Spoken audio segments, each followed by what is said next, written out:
말씀은 고린도전서 3장 18절에서 23절까지의 말씀입니다. 고린도전서 3장 18절에서 23절까지의 말씀입니다.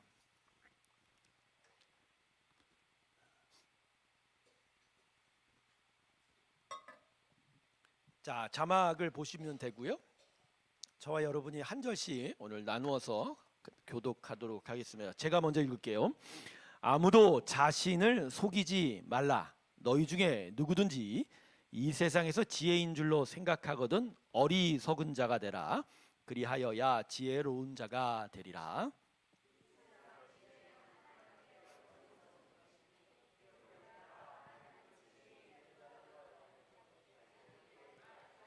이라 하였고 또 주께서 지혜 있는 자들의 생각을 헛것으로 하신다 하셨느니라. 그런즉 누구든지 사람의 사랑하지 말라. 만물이 다 너희 것임이라. 바울이나 아볼로나 게바나 세계나 생명이나 사망이나 지금 것이나 장래 것이나 다 너희의 것이요 너희는 하나님의 것이니라. 아멘. 할렐루야. 자, 오늘 본문은요 21절을 사이에 두고 전반부와 후반부가 나뉘어지게 됩니다. 자, 앞부분은 세상 지혜가 하나님의 지혜와 비교가 되고 있고요. 뒷부분은 모든 만물의 소유가 누구 것인가를 분명히 밝혀주고 있습니다. 그래서요 이 두 부분의 경계에 있는 21절 말씀을 먼저 살펴보는 것이 중요합니다. 다시 한번 21절 볼까요? 이렇게 말씀하죠. 그런즉 누구든지 사람을 자랑하지 말라. 자, 바울이 고린도 교회에 준 이 고린도 전서의 편지에 사람을 자랑하지 말라라고 하는 데는 또 특별한 연유가 있습니다. 바울 당시에 헬라 그리스 사람은 대단히 철학적이었어요. 그래서 논쟁을 추구했습니다. 아고라라는 중앙 광장에 함께 모여서 모든 문제를 다 내어놓고 서로의 의견을 이야기하고 주고받는 것을 즐겼습니다. 그래서요 이 헬라 문화에서 가장 중요한 거는 수사학과 운병력입니다. 그러니까 얼마나 말을 효과적으로 잘하냐. 일명 말빨이 좋아야 인기가 있는 문화가 그리스 문화입니다. 자, 이런 풍토 속에 있다 보니까 이런 곳에서 자라난 고린도 교회도 그 교인들이 성도들이 이 철학과 웅변, 수사학에 뛰어난 지도자들을 많이 따르고 옹호했습니다.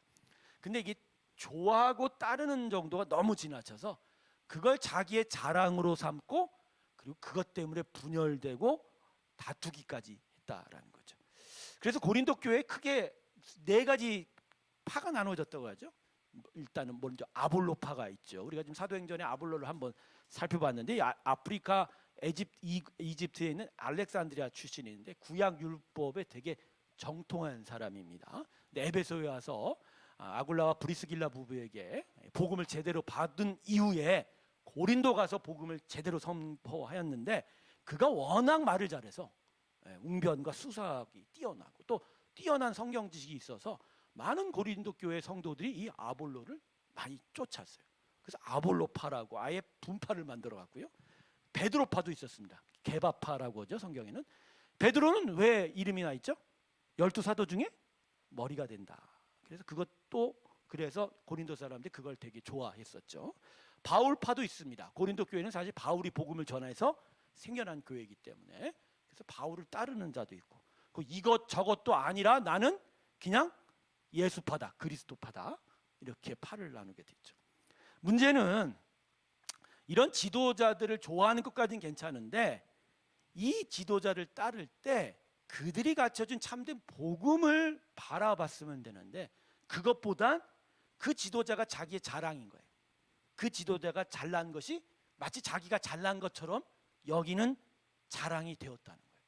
그러다 보니까 복음은 들었을 때 복음의 진리가 그들 안에 새겨진 게 아니라 뭐만 가져온 거예요? 외양만 가져온 거예요. 그들이 보여주는 외적인 어떤 능력, 그 포장, 뭔가 잘났다는 그 자랑을 가져오게 되는 거예요. 자, 그러니까 계속 싸우게 된 거예요. 그래서 바울이 지금 뭐라고 그러죠? 사람을 자랑하지 말라라는 거예요. 사실 사람을 자랑하지 않고 뭘 자랑해야 되죠? 예수 그리스도의 복음을 자랑했어야 돼요. 근데 복음을 배우고 그들은 복음이 아니라 사람을 자랑했다는 거죠. 그래서 오늘 본문의 앞부분의 내용은 이런 고린도 교회 사람들의 내용을, 잘못된 생각을 바로 잡아주는 교훈이 된다라는 거죠. 바울이 고린도 교회의 문제를 생각할 때 근본적인 문제가 뭐였냐라고 하면, 은혜는 받았는데 여전히 하나님을 쫓는 게 아니라 세상을 쫓았다는 거예요. 그러니까 은혜가 우리 안에 들어오면, 은혜가 우리의 심령을 변화시켜서 그 심령의 변화는 반드시 세상이 아닌 하나님을 쫓아가야 되는데, 이 고린도 교회 성도는 그렇지 않은 거예요. 은혜는 풍성하게 받은 거, 심지어 성령의 은사까지 막 병을 고치고 예언하고 통변한, 그죠? 대언하기까지 한 은혜가 있었음에도 이들의 심령이 하나님을 보는 게 아니라 뭘 보고 있다? 세상을 보고 있는. 그게 막 사람을 자랑하는 거라는 거죠. 여러분, 이러한 일들을 사도 바울이 이 본문 19절과 20절의 말씀을 통해서 두 가지로 이야기하고 있습니다. 먼저 19절을 보세요. 이 세상 지혜는 하나님께 어리석은 것이니 기록된 하나님은 지혜 있는 자로 하여금 자기 꾀에 빠지게 하시니라. 이게 이제 욥기서 말씀인데, 이게 무슨 얘기냐? 사람의 지혜가 아무리 크고 위대하다 할지라도 이 모든 만물을 지은, 천하 만물을 지은 창조주 하나님 밑에는 아무것도 아니라는 거예요. 근데 그 모든 걸 지고 지금도 다스리신 하나님 뜻에 불순종하면서 자기 뜻, 자기의 의견, 자기를 자랑하게 되면 필히 멸망받게 돼 있다. 그래서 자기 꾀에 빠지게 된다, 이렇게. 그러니까 사도 바울이 생각할 때 고린도 교회 성도들이 지금 세상을 추구하는 건 그 결말은 정해져 있는 거예요. 자기 자랑에 빠져서 멸망당하게 된다는 거예요. 가령 여러분, 아래로 계속 내려가는 에스컬레이터를 타고 거꾸로 타는 사람이 있어요. 가끔 보면. 그죠? 내려오는 에스컬레이터를 나는 올라가려고 타면 올라가져요? 아니면 어떻게 돼요? 올라갈 수 있어요? 아니, 어떤 애들은 장난쳐요. 내가 한번 저거 올라갈 수 있다고. 못 올라가요. 아무리 다리에 힘이 많고 빨라도 절대 못 올라가요. 여러분, 이 에스컬레이터 거꾸로 타는 모습이 우리가 지혜 있다고, 우리가 우리의 것으로 이길 수 있다고, 살 수 있다라고 외치는 것과 똑같다는 거예요. 아무리 힘이 좋고 지혜가 많아도 결국은 하나님의 은혜에 그 모든 것들 안에서 아무것도 아니야. 하나님이 앞으로 가면 결국은 앞으로 가는 거예요. 제가 요새 한자어를 공부를 하다가 재밌는 게 뭐냐면, 장강의 후랑이 추전랑이라는 얘기가 있어요. 이게 이제 뭐 세상에 세대가 바뀐다는 그런 의미지만, 저는 어떻게 생각하냐면, 중국의 양자강이라는 큰 강물이 있죠. 저 뒤에서 오는 물이 앞으로 가는데 그 앞물이 거슬러 올라온들 그 물살을 거스를 수 있어요, 없어요? 하나님의 역사의 대세 앞에 그 어떤 피조물도 그 대세를 거스를 수 있다, 없다? 없다. 이 인류 모든 문화를 보세요. 자기가 잘났다고 자기를 자랑하는 모든 것들, 내가 우리의 힘만으로도 선할 수 있다라는 그 모든 것들, 애만 썼지 그 어떤 것도 얼마 맺지 못한다라는. 그러니까 고린도 교회 성도들이 자꾸만 자기를 자랑하는 건 바로 이러한 멸망이 얼마만 기다리고 있다라는 거죠. 또한 20절을 보세요. 20절에는 뭐라고 얘기하죠? 또 주께서 지혜 있는 자들의 생각을 헛것으로 얘기해요. 하나님이요, 사람의 지혜를 뭐라고? 헛것이라. 자, 여러분, 바다 사장 위에서 여름 바캉스 되면 아이들이 놀러 갑니다. 그래서 모래 사장을 갖고 막 모래 성을 짓지 않습니까? 아주 짓는 거 보면 되게 이쁘게 져요. 근데 우린 그걸 보고서 야, 저기에 오늘 밤 가서 자겠다는 생각 한 사람도 없어요. 이유가 뭐죠? 파도가 한 번만 오면 무너지죠. 여러분, 그런 생각 안 해봤어요? 우리가 우리 인생에, 아니 우리 사람들이 막 이쁘고 아름답게 지어놓은 거, 그거 한 번만 물살이 오기만 하면, 바람이 불면 넘어져 버리는 거예요. 여러분, 아무리 지혜 있다 외쳐도요, 하나님께 그거 헛거라고 얘기하시고, 즉 하나님의 지혜, 하나님의 섭리와 그 작정, 하나님의 뜻 가운데서 행하지 않는다면 그 모든 것들은 아무 의미가 없어요. 그런데 고린도 교회 성도들은 이 하나님의 은혜를 아는데도, 이걸 계속 배우는데도 여전히 지금 뭘 추구하는 거예요? 하나님이 아닌 다른 걸 추구하는 거예요. 세상적인 것들을 추구하는 거. 그리고 그런 것들이 나는 아볼로파다, 게바파다, 그리스도파다, 바울파다라고 서로 나뉘어 싸우는 일로 나타나게 된다. 그래서 오늘 본문 18절을 보시면 바울이 아주 강력하게 꾸짖습니다. 18절 볼까요? 다시 한번 읽습니다. 시작. 아무도 자신을 너희 중에 누구든지 이 세상에서 지혜인 줄로 생각하거든 어리석은 자가 되라. 그리하여 지혜로운 자가 자기를 아멘. 자기를 속이지 말라는 게 뭐죠? 겉으로는 나 예수님이 최고야. 하나님밖에 없어. 우리도 아까 찬양 부르면서 그랬죠. 내 안에 가장 귀한 것 예수를 알미라. 예수 외에 가장 귀한 거 없다고 고백하잖아요. 근데 실상은 우리가 쫓는 게 뭐죠?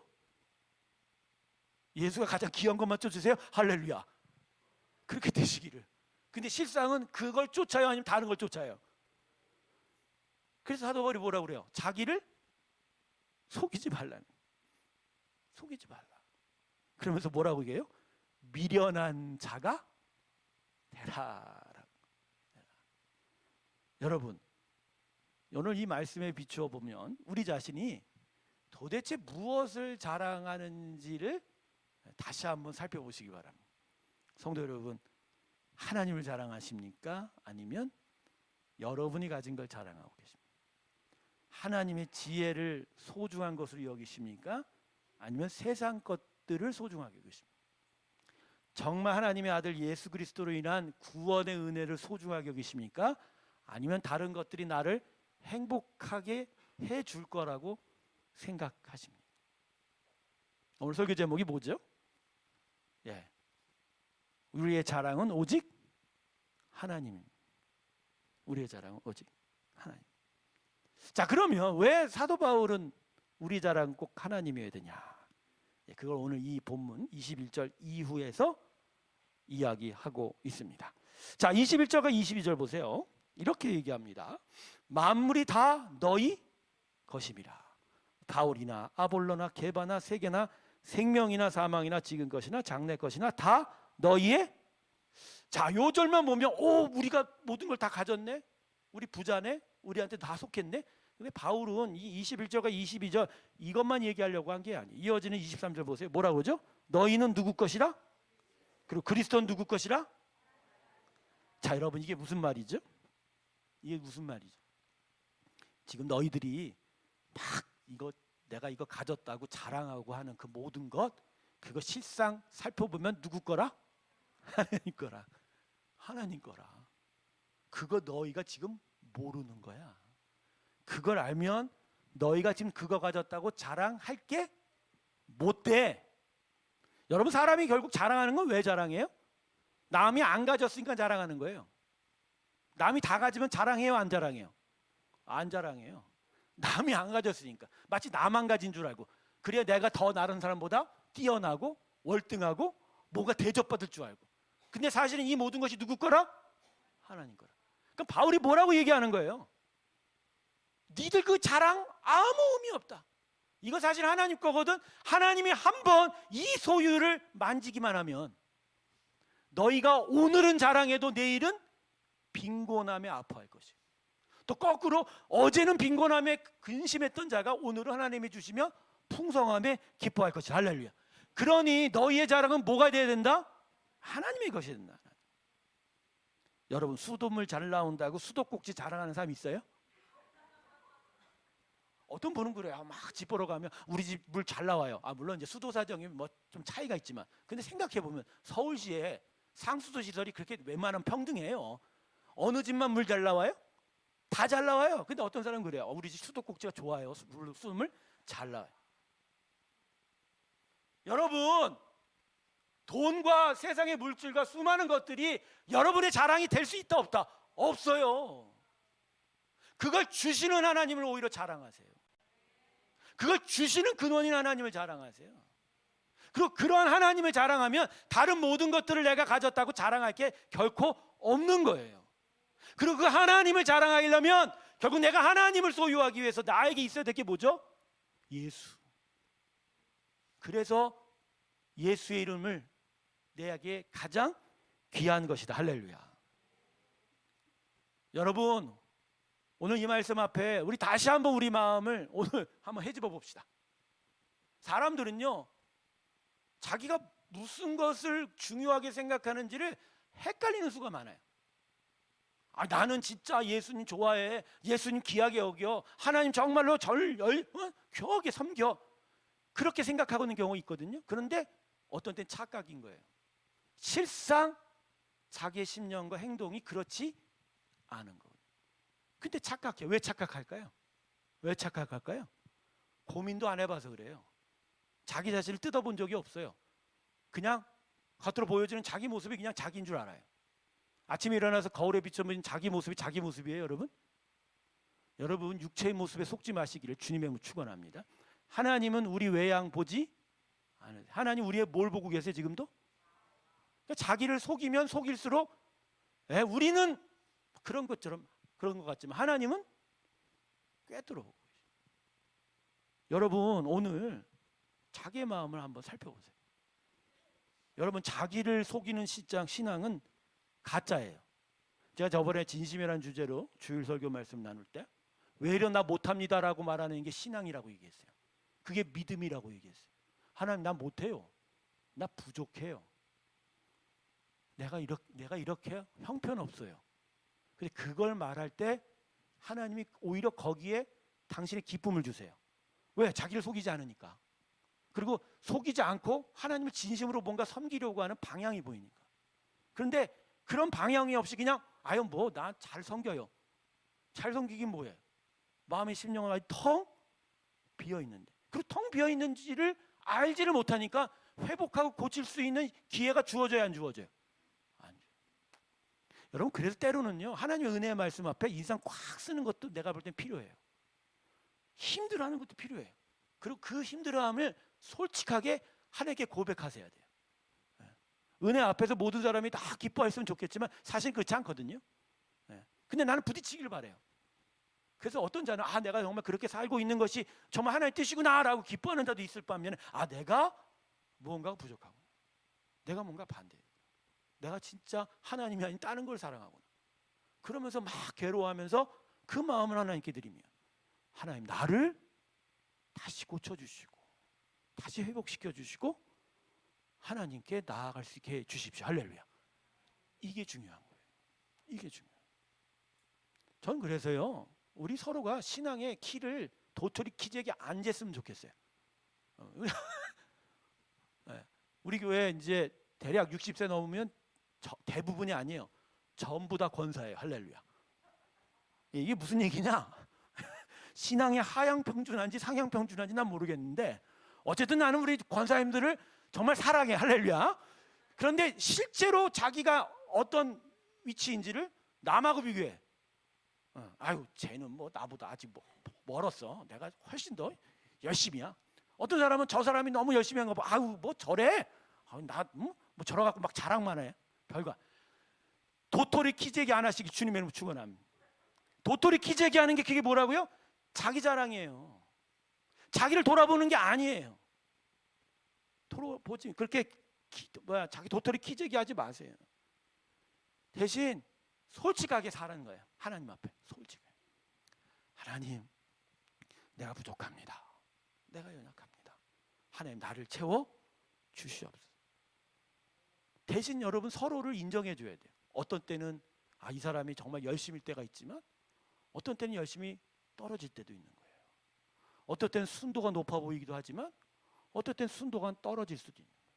그런 모든 잘나고 부족하고 연약하고 또 열심히 하는 것들이 다 섞여 있어서 그 모든 사람들이 사실은 전부 다 하나님 앞에서 보면 연약한 거예요. 그것들을 서로 키재려고 하지 마시고 남들에 의해서 내가 어떻게 보일까를 생각하지 마시고 나를 진짜 하나님의 은혜 앞에 비추어 봐서 내가 진짜 영적으로 살찌우고 커가는 일에 초점을 맞추실 주님의 이름으로 축원합니다. 그럴 때 잘하는 거예요. 그래서 여러분, 한 성도의 성장은요, 공동체가 잘하는 것과도 연관이 있어요. 믿음의 공동체에서 나만 훌쩍 클 수가 있을까요, 없을까요? 불가능해요. 같이 커야 돼요. 다 같이 커야 돼요. 그래서 우리 공동체가 아직도 믿음이 연약하다 그러면 아우 난 그래도 이 공동체에 믿음이 으뜸인데요. 그딴 소리 안 하시길 주님의 이름으로 축원합니다. 나도 부족합니다. 그러나 우리 공동체 같이 자라면 내가 부족한 것도 그 공동체 믿음 안에서 자랄 수 있는 기회들이 있기 때문에 같이 커 가는 거예요. 여러분 하나님 앞에서 자기 자신의 마음을 오늘 되돌아보면서 내가 진짜 하나님을 자랑하는가? 내가 진짜 예수님을 자랑하는가? 아니면 그 반대로 세상을 자랑하는가? 그것을 되돌아보시길 주님의 이름으로 축원합니다. 오늘 시간이 없어서 한 가지만 더 하고 마치겠습니다. 결국 오늘 바울이 우리에게 이야기하는 건 이 세상에서 참되게 복된 자 되려면 세상적으로 미련해야 한다라는 것입니다. 여러분 이 세상에 어떤 탁월한 가르침과 인생이 우리의 죽음의 문제에 대해서 답을 가르쳐 주던가요? 얻어도 가져도 높아져도 이 땅에서 우리가 얻으려고 애쓰는 모든 것들이, 쥐려고 했던 모든 것들이 다 아무것도 아니게 되는 거예요. 이 세상에 어떤 지혜도 우리의 죽음의 문제에 답을 줄 수 없지만 그러나 우리의 문제에, 이 근원적인 문제에 답을 주는 것 예수 그리스도의 복음입니다. 그 복음 안에서 진짜 우리가 가져야 될 것을 바로 잡아주고 그것들을 소유하게 만드는 것, 이게 진짜 생명의 지혜입니다. 할렐루야. 이걸 자랑해야 돼요. 여러분 이걸 자랑하시면서 아예 세상적으로는 미련한 자 되세요. 근데 제가 이 말하는 게 바보들 되라는 게 결코 아니란 거 아시죠? 바보 되라는 게 아니에요. 분별하면 진짜 뭐가 지혜고 자랑할 건지가 답이 나와요. 세상은 그걸 가르쳐 아우 저 바보들 저 미련한 것 같지만 그 욕을 들어 먹어도 그걸 가져가세요. 거기에 참된 지혜가 있으리라. 할렐루야. 세상을 자랑치 말고 하나님만을 자랑하는 우리 모두가 되시길 주님의 이름으로 축원합니다. 자, 오늘 이 시간 함께 우리 눈을 감고 오늘 내 자신의 마음을 다시 한번 살펴봅시다. 내가 진짜 하나님을 사랑하는지 아니면 다른 것들을 자랑하고 있는지, 다른 것들을 가지기를 바라고 그것들을